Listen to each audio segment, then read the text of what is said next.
Gridlife South Carolina, the first round of 9 of the 2025 Gridlife competition season. It has been a thriller so far this weekend. And though the paddock is beginning to empty out here, we still have some battles and some competitions to sort out and complete. And up next, it's the Gridlife Track Battle Podium Sprint. The competition where we finally issue trophies. And all the lap times up to this point have been wiped, Ito. It is just the top 5 from each category and who can go fast in 3 laps. Yeah. Now we're in a completely different sport. This is no longer about just seeing what can stick. This is about being consistent, hitting your marks, and setting the fastest time that you can safely and consistently do. Yeah, so again, if you're not familiar with the Podium Sprint competition, the way that this works is we send out the 5 cars from each category all as a group together.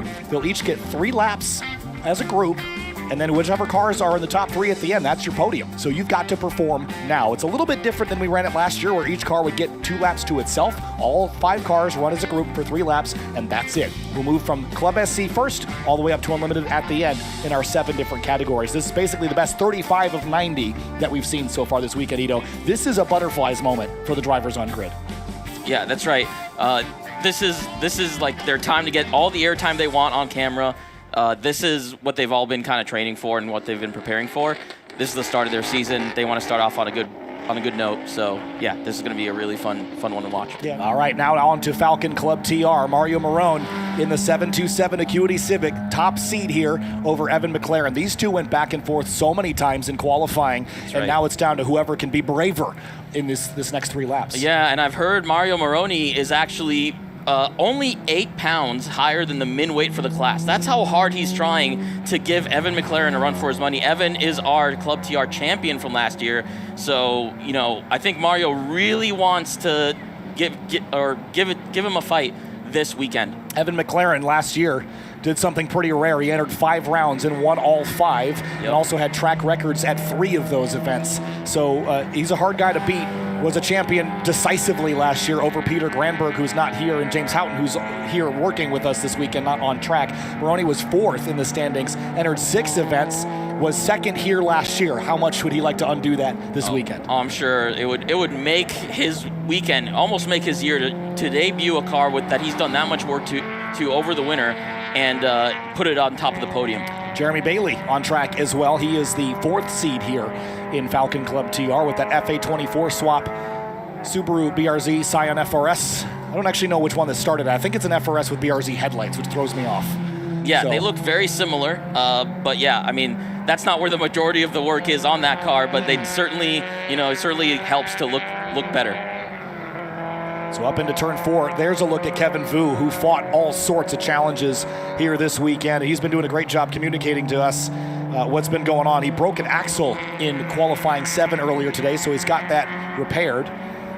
And he made a good point to us about the left rear tire locking up, because this is a right-hand drive car, not this Integra, but the other one, the 18. And because all the weight's on the right side going into a left-hand corner, there's just nothing keeping that left rear tire on the ground. Yeah, that's a pretty typical front-wheel drive issue. Eric Coutil said he added ABS so that he would stop flat spotting the inside rear into corners. So yeah, that's a pretty common thing for a front-wheel drive here. So Evan McLaren is the 2nd seed here. We'll see what he's got. Oh yeah, taking all that curbing. The car looks nice and composed over it. Comes into 3. We already know conditions are tricky by how much Club SC slowed down. So let's see how these guys adapt to those same conditions. We got a full course yellow, looks like. Oh, that is not what we want to see in the podium. A black flag out on the front straight, looks like. Yeah, that's not what we want to see in the podium sprint, and looks like it's the 727 Mario Mirone. Yeah, I don't know what the how it's going to get reorganized here, but that's going to throw a wrench into how everybody's mental space is right now. So we'll see. They'll come back into the pits, probably release them. It would probably be, you'd imagine, 1, maybe 2 laps. 1 guaranteed. I don't know if they'd even get 2. It might make it even a higher pressure situation than how it was before. I agree. There's Stan Feingold, by the way, in a K-swap Toyota 86, the 326 car. Kevin Vu has missed a black flag. Uh-oh, that's going to be a problem as well. Yeah, so, one of the things we encourage here, and something that I encourage as the TA mentor, you have to recognize flags. That is the key skill that takes you from HPDE into time attack, and you got to be able to see them when they come out at different flag stations. And for those that aren't familiar with the black flag procedure, that might not understand this at sort of the grassroots racing level, a black flag pointed at you is you've done something naughty, come to the pit lane. If it's a black flag that's displayed like so, like you just saw, that means that everybody has to come to pit lane, and it's just to clear the racetrack for the safety crews. Yeah, and it's possible that only the front straight was showing black flag and he just didn't see it on the other corner stations. That's, that could be a possibility as well. Yep, but either way, we'll have to see how that impacts his ability to go back out if they deem that a penalty or not. Yeah, I mean, that's, I imagine they'd penalize that pretty hard. That's a pretty, important rule that you have to follow. So, all 5 Falcon Club TR cars went out on the racetrack, but something has happened to Mario Mirone where he stopped at turn 11. Yeah, hopefully it's nothing serious, maybe just a mechanical. But yeah. This is huge because he was the top seed coming in. Yeah. So without this, if we had been running our old format, he would have won this weekend. But this is, you have to have 2 good laps at Gridlife Track Battle, 1 in qualifying and 1 in podium sprint. If you don't get that good lap in podium sprint, you don't podium. Well, this is actually brings up the other part of podium sprint. You have to have a car that can stay together for 7 sessions. And for some time attack cars, it's harder than you think. So hopefully that's not what happened. Well, I don't know if that's better or worse, but hopefully it's something pretty minor, and he'll get back going again soon. So podium sprint coming to a halt here for the time being while we go bring that 727 back to the pit lane, and that's unfortunate there for Mario Mirone. It looks like they've got the rollback out there, which indicates to me that there might be something leaking from it that they would like to contain versus dragging it back around with whatever is under the hood of that car. So unfortunate for Mario, and he's going to beat himself up over this one, but sometimes things just break. Yeah, I mean, these Club TR cars, they're really pushing them to their limit, and it could be something very minor, it could be something more major, but hopefully it's something very minor. At least he pulled off online, so it means it was something, not like contact or a spin or something like that. Yes. Like, I see on the grid, is that a 1 in the air? That would mean 1 minute. Yeah, it looks like it. Looks like they got Mario off the track and they're ready to send him out again. Very curious to know whether they're just going to reset the session because nobody set a flyer, or if it's going to be, 2 laps, 1 lap, how that's going to work. Yeah, we'll see. I imagine that they might still give them at least 2, but we'll see how things pan out. It'll be the outlap and then 1 or 2 flyers. Yep. But there's Creature, by the way, wearing the white t-shirt down there on the pit lane. Creature's our video shooter and editor here at Gridlife. A lot of the great reels that you see on the Gridlife official Instagram are his work. The amount of creativity and inspiration that comes out of his head is just unbelievable to me. Yeah, I love that that kind of 80s sitcom theme one. Yep. With our friends Paul Darling, Ryan Christoph, all those guys, Lena Chen. I love those kind of style of commercials. I think it's very unique to amateur motorsports for sure. And now it looks like we've got Street lined up next to them, waiting on them. So, yeah. Oh, and here we go. They've released Evan McLaren. He's going to be first out on track. Well, while the cars are doing their outlap, let's throw down to Cerise, who will tell us more about Gridlife Track Battle.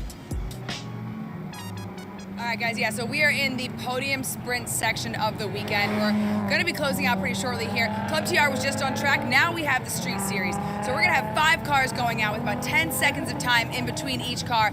And this is going to set the lap times for the whole weekend. We're going to see who comes out on top. These guys are probably anxious sitting in their cars. Let's see. Are you feeling anxious right now? No, I'm just ready to go. Let's go, baby. Absolutely. This has been a really fun weekend filled with fast driving, good cars, and better company. Thanks, guys, for watching. Thanks, Cerise. And that was a lot of fun to watch. You always wonder how drivers feel down there in the pit lane pre-podium sprint. I know how they feel. They're not going to say they're nervous. They're going to keep it cool. They want to get in their competitors' heads and show them, like, I'm not going to get scared by anything. You got to beat me on track, not in my head. So down into the kink for the first time, Evan McLaren is on it. Yep. And you see that lap time there by Stan Fangold. Don't pay much attention to that one. That's just a lap that includes some cool down and some pit lane stuff, so that'll quickly get knocked down the order here. Yeah, Evan's really getting after it on this warm-up. Maybe he's a driver that likes more heat in his tires and how they drive with more heat in them. So that looks like what he's trying to do right now. Kind of a unique approach. Coming back around to start things again on the brakes into turn 14 too, I'd presume. Yep, absolutely, and he's coming across the line now. Now you can see he's setting up for that turn 1 entry instead of shortening the distance. Into turn 1, Evan McLaren charging. Last year's champion, won every round that he entered. Yep, taking all that curb into. He missed the curb a little little bit in 1, took it in 2, and now took it in 3. You can see that big hop over that curb as he's going down to 4 now.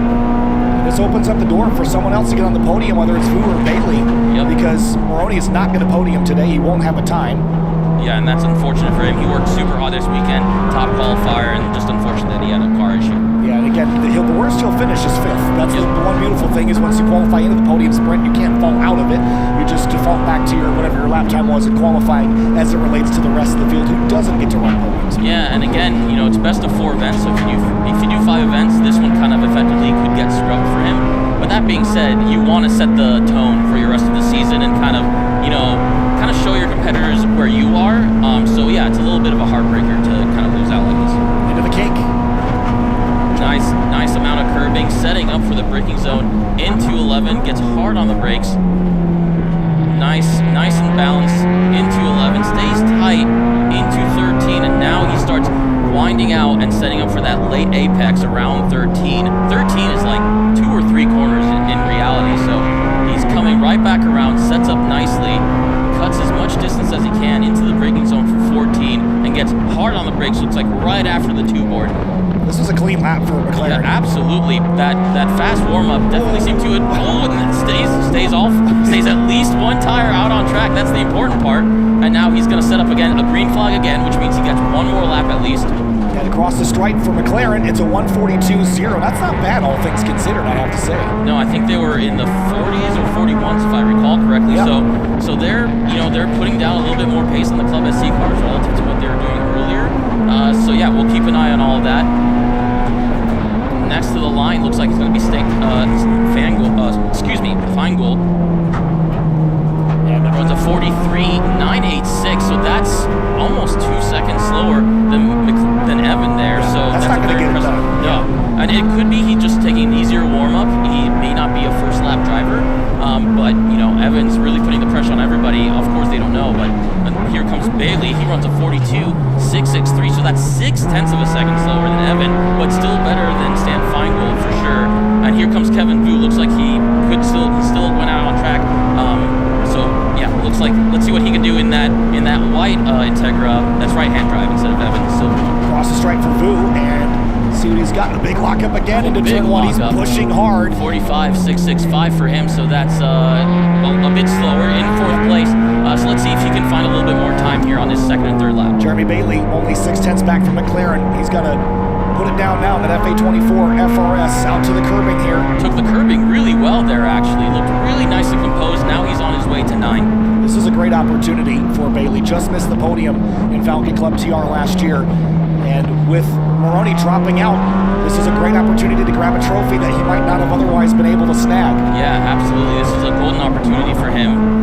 Anytime that there's attrition, you've got to pounce on it. Yep, especially if you're going for that season championship, you got to take advantage of every one of your competitors' kind of mistakes, whether it's mechanical or a driving mistake, and he's doing that right now, currently sitting in 2nd. So across the board here, keep an eye on McLaren and Bailey.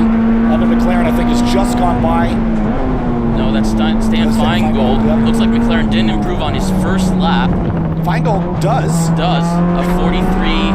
I don't think that's 986. I think that's quite accurate. Oh, there it is, 42.6564. So now he's closing up to 5/10. That's a good lap for Stan. Bailey did not go fast. He went faster, but not faster than Feingold. So that's less than a tenth of less than half a tenth of a second. So now our top 3 are only separated by 0.6 of a second. 2 and 3 are separated by less than a tenth. So let's see what Kevin Vu can do if he can get a little bit closer to them. Yeah, he had that big lockup into turn 1, but that tells me he was pushing, and it makes a lot more drama than I think it's actually costing him time. I think all the braking is mostly done with the front of that car anyway. Yep. He'll come across the stripe here in a moment's time as we watch McLaren navigate the braking zone for turn 1. He was using all the track on entry, got a little dirt on his front tire as he was setting up for it, but don't think it hurt him at all. So here he comes again into 13.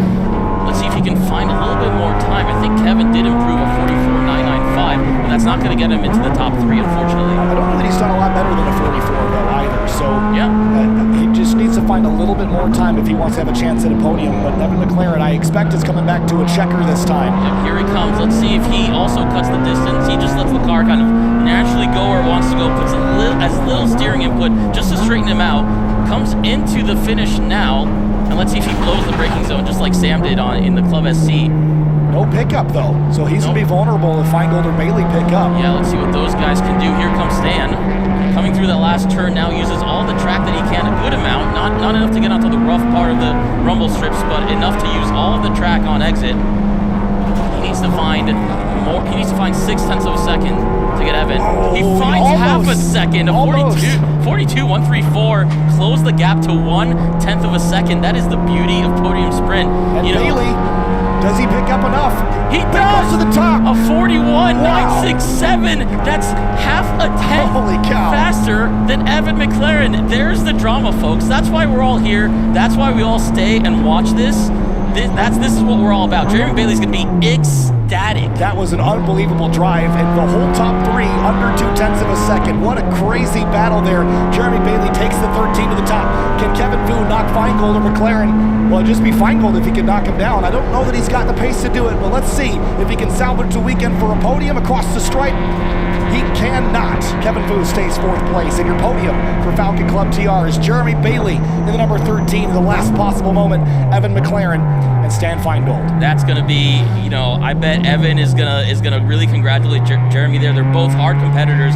Man, Jeremy's not going to be able to sleep tonight. He's going to get home. He's going to lie awake from all the adrenaline that's going to go through his head. I bet he's fist pumping in there. I know I would be. If I saw that time coming across my aim, if I got into grid and I'm getting the points from all my teammates saying I won, you can bet I'm whooping, I'm pumping my fist, I'm screaming in the car. Yeah, that was a really cool moment. That's the drama of this podium sprint format, is you have to put up or shut up when it comes time to lay down a lap. And on his last lap, just in the nick of time, he put it down. And we said take advantage of the attrition, right? But he didn't even need it. No, he got it. He got up there on merit alone. That is, Evan McLaren left the door open. He did his first flying lap was his fastest lap. No, excuse me. I think he improved on his second lap. Left the door open on the 3rd lap, and Jerami took advantage of it. He must have learned something in those first couple laps that really informed maybe if I push the braking zone maybe 10 feet later, or if I turn maybe a little bit later or a little bit earlier. Did Stan miss the checker? He might have. Oh boy. You pick up on those small things in your laps, and that informs that 3rd lap and really take the risk. Very, very impressive. Yeah, that was a great lap there for Bailey, and I think job well done. And also, this wasn't a shabby lap either. I think we saw faster lap times earlier in the weekend, so the track record still, I think, belongs to Mario Mirone, but the time that Bailey ran is better than track record pace from last season. So, yeah. I mean, that was not a shabby lap. And we don't typically see record laps in Podium Sprint because it's at the end of the weekend when the track's got all sorts of stuff on it. But regardless, great lap by Jerami Bailey, and he'll be proud of that one. It's so impressive to, it's a little bit easier to come into a nice morning session, nice and cold, and set a faster time. The car's a little bit more stable. You got a little bit more confidence in it. In these conditions where you have all this pressure on you and the track is slippery, the tires are more slippery, to get it done in these conditions, that's an achievement. That is something to be proud of, and Jerami Bailey should be proud of this.